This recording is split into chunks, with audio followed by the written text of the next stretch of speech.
From abject poverty to Detroit real estate wealth. Judy Walker doesn't flaunt her wealth. How can she? She grew up in abject poverty in Detroit's North End. She knows what it's like to go without things that most people take for granted. She also knows the bitter taste of discrimination. Rather than use her early misfortunes as an excuse, she became motivated to educate herself and succeed in a high-risk, treacherous real estate market. You need ice water in your veins to buy foreclosed property and turn it around for a quick profit. One false move and you could be stuck with all its expenses and no income. Walker knows what it takes to get ahead in this fast-paced real estate game. She has accumulated a net worth of more than $2 million, largely through the purchase of foreclosures she typically turns over within 6 months. Walker, 50, drives a Lexus, but her car and traveling with her 10-year-old son may be among the few visible signs of her wealth. Her home is a modest 270 square foot 4-bedroom, 4-bath home in the North Rosedale Park section of Detroit. She is owner of the Riverpoint Realty, Southfield, Michigan, 1/2 owner of its Detroit office, 1/3 owner of Renaissance Mortgage in Southfield, and 1/3 owner of a 30,000 square foot commercial property that lodges her mortgage company. She has 57 real estate sales agents in both offices and 4 employees, as well as 20 loan officers and 9 employees. I hope very soon to get into a subdivision development, Walker confided. I've got my eyes on a couple of scenarios now that may pan out to be very good. If it works out, thank God, I will ascend to another level. She was also hoping to get into major rehabilitation projects. Yes, she says, she is among the happy. But life wasn't always this good. Walker, a divorcee, grew up in the North End of Detroit, largely inhabited by blacks and Jews. She was raised by her mother and grandmother and lived with, at times, as many as 25 people in their wooden farm colonial home. In her early years, she slept in a baby bed and shared a room with 3 others, including one uncle in a single bed, one uncle in an army cot, and her grandmother in a double bed. Everyone in the house shared a single bathroom, which, she says, was a much easier task for the men than it was for her. Often, there were a few extra boarders, and her father, whom she terms a rolling stone, didn't live with her. Times were tough in Detroit for the large population of Afro-Americans. Detroit was a factory town, dominated by the nation's largest automobile manufacturers. Young black men frequently enlisted in the military and sent money home to their wives. When they returned, many were employed by one of the big 3 automakers for less than $2 an hour. Certainly, it didn't buy a very comfortable existence. But Walker had considerable support on her side. Her grandmother, though blind and crippled in one leg, was the matriarch. Her grandfather's wages from his factory job helped to support the household. There always was food on the table. That was a start. Walker got her first job when she was 11 years old, cleaning a neighborhood clothing store. She swept, took out the garbage, and dusted before getting to the point of being able to use the cash register. At the store, she fraternized with the Jewish employees who worked there, and she picked up a few Yiddish words. Gainov, she learned, was the Yiddish word for thief. Her grandmother, born just after the end of slavery, always pushed Walker to succeed. Walker had been one of the first blacks to attend a boarding school, to which she wore uniforms and fully absorbed everything she was taught. My grandma was a pretty smart cookie, Walker reflected. To both her grandmother and mother, education was constantly stressed as the only way for someone in her shoes to get ahead. My grandmother instilled upon me something that has always remained with me, she said. It was her philosophy that being an individual of dark skin color, the most effective way to open up doors for upward mobility was to master the King's English. Once you've mastered the King's English, people will be so in awe of your intellectual level that color will then in some instances take a back seat. Walker's grandmother made the grandchildren familiarize themselves with Webster's dictionary. Each child had to learn 10 new words every day, including how to spell the word, how to define it, and how to properly use it in a sentence. Making reams of money was never an overwhelming objective for Walker. I wanted to be a physician until I came to the realization that I wouldn't deal with the dying of my clients well, she said. Of the 4 brothers and sisters she knows of, she clearly is the most financially successful, pointing to the fact that her brothers and sisters had a different mother than she did is most likely the chief reason. Fortunately, just as Walker was finishing high school, the civil rights movement had begun generating momentum. The Civil Rights Act of 1964 prohibited discrimination in voting, education, and the use of public facilities. Another Civil Rights Act in 1968 extended the protections to housing rentals or sales. Walker, with all the prodding of her mother and grandmother, was quick to take advantage of the new environment. After considering several colleges, she settled on Detroit's Mercy College, now University of Detroit Mercy, and became one of the first 20 blacks to be admitted in 1967. Her counselors and principals had suggested several options to her for furthering her education so that she could take advantage of what had previously been non-existent opportunities.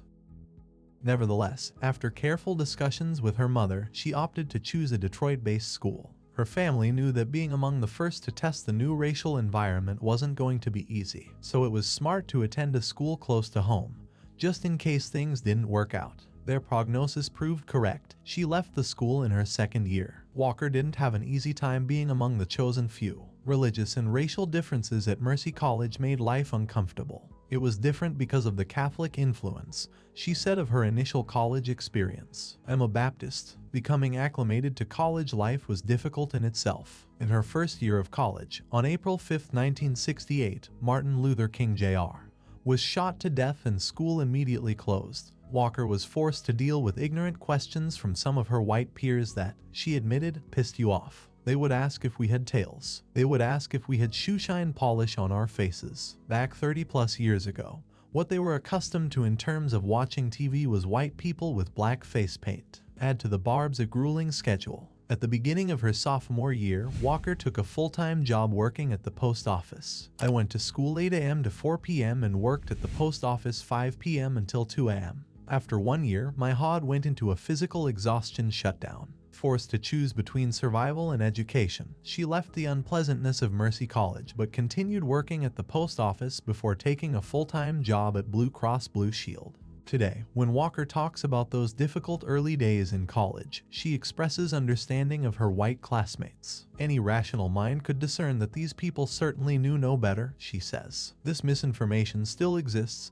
and has been passed on by parents. Now as they're embarking on adulthood, they find all this crap that they had been spoon-fed was not true." Walker, though, did not have it much easier when she worked in the group billing department of Blue Cross Blue Shield in Detroit. Employed there for about 4 years, she left as a senior account clerk before finally resuming her education at Wayne State University, where she graduated with a bachelor's degree in business administration with an emphasis on marketing and psychology. Her experience with corporate life had been a turnoff. Although civil rights had made some progress went only so far. Walker took written tests in math or psychology and often scored in the 90% range, yet was frequently bypassed for a promotion in favor of white male candidates. Frustrated, she took a leave of absence from the job, although she was permitted to retain job benefits during that period. When her medical benefits and reimbursement of 1 year of her college education expired, however, she left the job permanently. By the time she had graduated from Wayne State University, Walker was totally fed up with white corporate America, so she decided to head to Los Angeles in pursuit of a less structured career in the record business. 500 resumes later, she gave up on that idea. "I wouldn't put that in the genre of racism," she stressed. "You could get into the record industry quickly if you could sing, dance, or write music, but other jobs came via nepotism." Dejected after trying for a sales job, Walker's eye was caught by a television commercial for Tarbell Realtors in Torrance, California, which was offering free training in real estate to people wishing to go into sales. The idea of a field in which she could be her own boss attracted her. She took the free course, obtained her real estate license, and raked in a mere $56,500 in her first year while renting a townhouse in a predominantly white neighborhood. Walker found Torrance, a middle-class suburb of Los Angeles, much different from culturally diverse Detroit. Less than 2% of the community's 130,000 residents were black. It was tough going that first year. To add to her income, she was forced to work for a temporary agency and was placed handling accounts receivable for a small manufacturer. The problem as she saw it, she was in an entirely new locale that was predominantly white in her first year in the real estate business. Nevertheless, her efforts finally paid off. She had continued to contact a couple, both psychologists, who had a for sale by owner sign in front of their home. Having studied psychology in school, Walker had much in common with them. "I continued to go to their home each and every day. They rewarded me with a listing because of my diligence and persistence." The couple became her first deal and gave her the confidence she so desperately needed to continue. After she found them another property, she kept going and going. She stayed with the company 1.5 years before joining Real Estate Merchants, Carson, California. By the end of her second year in the real estate business, she had almost quadrupled her earnings but still only earned $24,000. It's normal in the early days of selling houses for income to be scarce. The National Association of Realtors has reported that in 1998, the median income for a realtor was $30,300. A real estate agent generally earns a commission that is typically about 5 to 7%, or $5,000 to $7,000 on a $100,000 home. The commission often gets split between two brokers, one that lists the property for sale and another that represents the buyer. The brokers then deduct their overhead office expenses from their share of the commission before splitting the difference with the real estate agent or agents that participated in the sale. Because persistence and further education can pay off, each year things improved for Walker. I was a lot more knowledgeable, she explained of her second year. Also, her new community, Carson, located just south of Los Angeles, was more racially diverse. It was a more positive environment where she could grow as a business person. She then resolved that if she wished to get ahead, she needed to start specializing, so she decided to focus on foreclosed properties. Walker, who colleagues say has succeeded in impressing people with her eloquent speech, at this writing served on the board of directors of the Southfield, Michigan, Chamber of Commerce. She won the Distinguished Award of the National Association of Women Business Owners and has served as president-elect of the South Oakland Board of Realtors. She had realized earlier in California just how important to her business networking is. In Carson, she began religiously attending social functions, seminars, and business meetings. They not only gave her an opportunity to stay in touch with people socially and keep tabs on her profession, but also put her in touch with people who owned small mortgage companies or investment companies. Soon she was rewarded with their business. People were impressed with Walker's attitude and zeal. Once a relationship was solidified, people began turning to her as the real estate agent they wanted to sell their foreclosed properties. It also gave her easy access to data about the properties. Although in Torrance she had been renting her townhouse, she finally bought her own home in Carson in 1980 for $63,000, selling it 3 years later for more than $90,000. Now she was her own boss. Nothing was dictated to her. It was up to her to impose her own inner challenges, and she had complete freedom to make as little or as much money as she wished. Unfortunately, the road to success is often pitted with minefields. Walker was faced with one obstacle she was unable to overcome in California. A friend, who had been almost like an uncle to her in Detroit, had been struck by a car and was paralyzed and alone. She left California in 1984 to care for him in the home she currently lives in until he died in 1991. The good news was that Walker now was not only in familiar territory with people she knew, but the Detroit market was unaffected by the real estate recession that engulfed much of the country in the late 1980s to early 1990s. Detroit has one of the highest ratios of single-family homes in the country, 70%. The Metro Detroit housing market has remained the nation's most robust. Walker had to relicense herself in Detroit and worked for Earlkheim Realty in her own neighborhood for 3 years until she obtained her broker's license. In May 1988, she opened her first office, Red Carpet Kheim Realty, in Southfield, Michigan.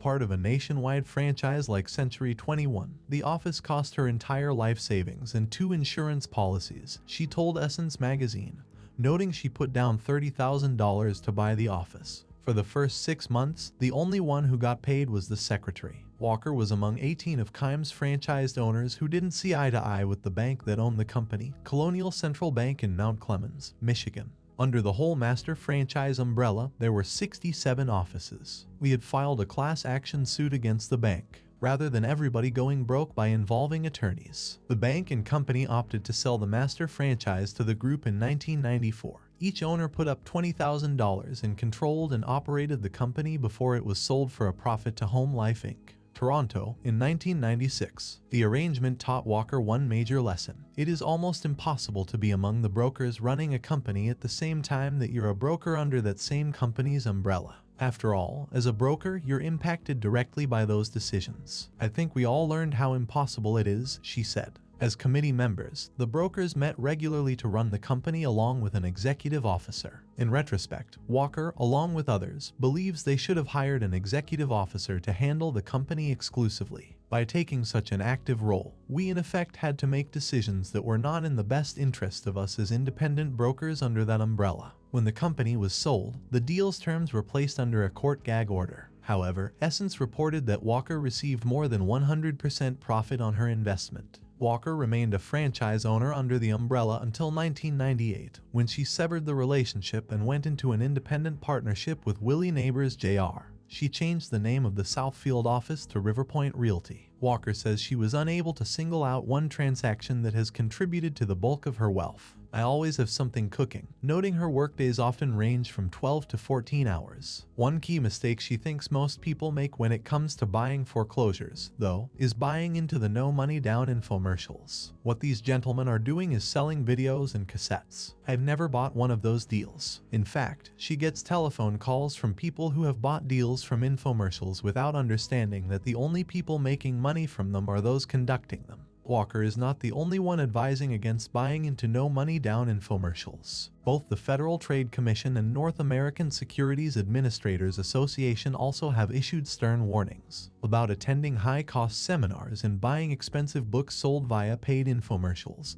that resemble real television programs. Experts who endorse these promotions and persons offering testimonials are often paid by the advertiser, the two agencies caution. As a rule, fret money or low-interest government loans are available only in limited circumstances. Although Walker says she's a firm believer in holding mortgages on a property and using other people's money where possible, buying property with no money down is unrealistic. I simply don't know of any scenarios where people who are in trouble are going to deal with no money down. They're coming to me because they want and need money. If you want to be successful in real estate, she suggests understand the science. It includes marketing, conducting a thorough investigation of the property, getting the property quickly into condition to sell, and having the available capital to offer cash. The price a property has sold for is a public record, often available at no cost through the local tax collector. Walker says she runs advertisements, including billboards, flyers distributed in supermarkets, and mailouts advising people that she purchases homes for cash. These help flush out private individuals who have tax or drug problems or who have gotten behind in their property payments. She thoroughly researches the registry of deeds, investigating the chain of title, checking for any hidden liens over and above the primary liability of mortgages. You want to make sure there are no other skeletons or ghosts that may arise. Also, she is very careful to eliminate one of the chief hazards of real estate investing: its illiquidity. I deal with a 6-month turnaround program. From the point of acquisition through rehabilitation and resale, you should not be sitting on any property for more than 6 months. If you're talking about how to keep your cash flow moving, this is how. You need to know the exact schedule for turnaround of repairs and your marketing efforts. So far, she has not made one unprofitable deal. She opts to buy single-family homes as rental properties rather than apartment buildings because they are easier to manage. My philosophy is that you deal the hand you're dealt. When she was in her second year of real estate in California, she met a potential obstacle: the onset of the oil embargo, when interest rates went from 17% to 22%. I still made money in that market, she said. The only change Walker has made in her program is adjusting her mindset on financing. In that market, I used 75 methodologies for financing property when most people had traditional FHA, VA, and conventional loans or cash. Creating the financing largely involved going to sellers and encouraging them to help with the deals. Often, she was able to knock down the mortgage interest rate as much as 5% simply through creative financing. For example, she might negotiate a wraparound mortgage in which the buyer makes a single monthly payment on 2 loans wrapped together, one of which typically is an existing loan assumed from the seller. You're only limited by your lack of imagination. Walker says there are no hard rules.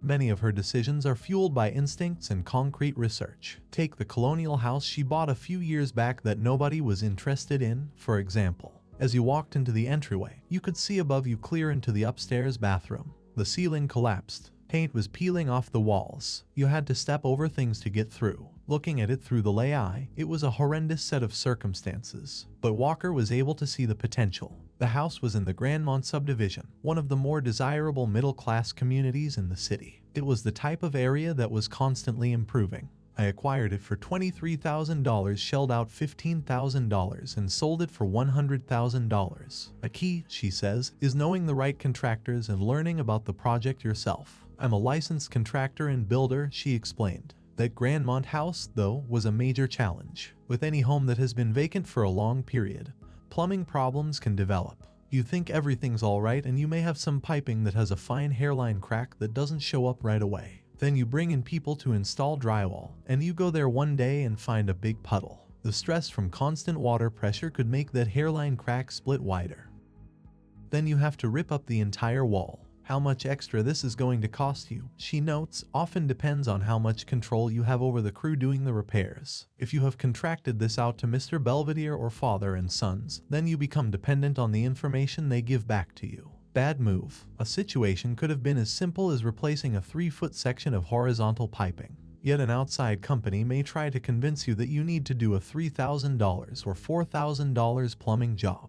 That's what they're in business to do if you don't know the base cost of the project. Sometimes, she admits, there can be quick turnarounds that require all cash, but you can't always fund a purchase yourself. At that point, call some friends. Don't let the opportunity go by. If an individual can make $10,000, $15,000, or $20,000 in 6 months by signing a contract, that's the thing you should do. It's important to be prepared to share in the profits. Say, you ran into some people and they're horrendously behind in taxes. They can't afford to pay. The home is suffering in its maintenance. They say, we're $20,900 behind in taxes. The house needs sonic tender loving care.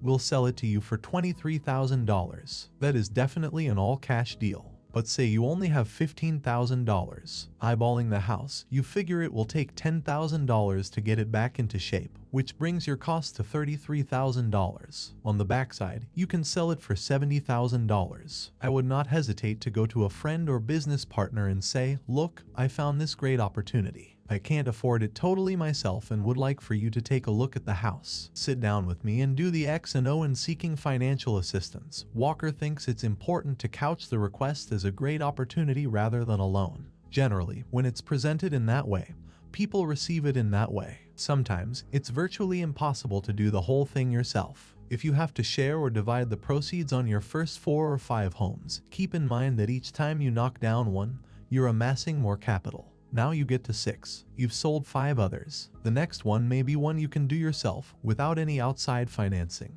Walker admits that with her wealth, family members have asked her for money. But then again, she says, family always begs. When a family member asks for money, she treats it as a business request. The strategy has succeeded in making her one of the last people family members now come to. I ask, what kind of collateral do you have? Have you gotten a second job? Have you looked for a second job? Did you know this was coming upon you? If you knew, why didn't you prepare yourself? Walker stresses that she has not always been so comfortable financially as she is now. I saw situations coming, I'd get a second job. There have been times when I worked in an office building during the day and was a bartender at night. Despite tough times, she has never aspired to be as rich as Rockefeller. I see that as having a whole menu of problems in and of itself. You have heightened concern about your children. I don't have the biggest diamond or the most dazzling furs. These things don't drive my life. She'd prefer to spend her time traveling. I enjoy the experiences we have going places, particularly where the tour guides tell you don't go into the village. Walker says that if she's come that far, she wants to make certain she meets the real people. I don't want to be on the strip buying all the poopla. I want to see how people live, the attitudes of people, what the country is all about. One of her biggest challenges has been making it in a male-dominated industry. In 1995, Walker became the first black woman to serve on the board of directors of the Michigan National Association of Realtors. As a female who is very assertive and very aggressive, that's the best posture for me. Sellers don't believe gals who are CEOs or presidents of a company and have mild mannerisms. Certainly, you have to be strong and firm in your commitments. You have to be a visionary and dedicated to what you're doing.